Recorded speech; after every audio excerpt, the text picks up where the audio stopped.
Weather update, bagong cloud cluster sa labas ng PAR, binabantayan isang kumpol ng call-upon o cloud cluster ang binabantayan sa labas ng Philippine Area of Responsibility, wala pa itong epekto sa lagay ng panahon sa bansa, bahagyang tumaas ang tsansang maging bagyo, medium, ang isang binabantayang low pressure area sa silangan ng Mindanao na nasa labas pa ng PAR. Base sa wind map, inaasahang papasok ito ng PAR bukas o sa Lunes at patuloy itong kikilos papalapit sa silangan ng bansa.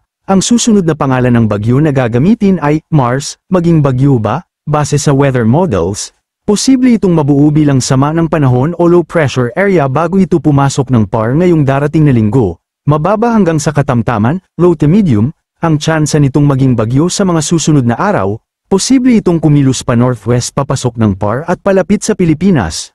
Ngunit, hindi pa natin masasabi kung tatahakin ito ang lupa, lilihis palayo o tuluyang luluso. Asahan ng marami pang pagbabago, samantala narito ang magiging lagay ng panahon bukas, magiging maayos ang lagay ng panahon bukas asahang magiging mainit sa umaga hanggang tanghali, mataas naman ang tsansa ng ulan pagdating ng hapon o gabi dahil na rin sa cluster o kumpol ng call-upon. Ang nasabing potensyal na bagyo na nasa labas ng Philippine Area of Responsibility ay wala pang tiyak na direksyon at marami pang posibleng pagbabago. Mainit at maaliwalas na panahon ang maranasan sa malaking bahagi ng bansa sa mga susunod na araw.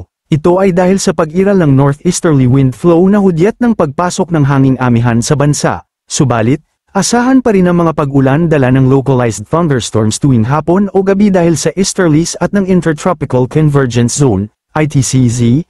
Huwag kalimutang magdala ng payong o kapote. Sa ngayon, nananatiling mababa ang tsansang may mabubuong sama ng panahon o bagyo. Manatiling nakatutok sa weather balita para sa bago ang update.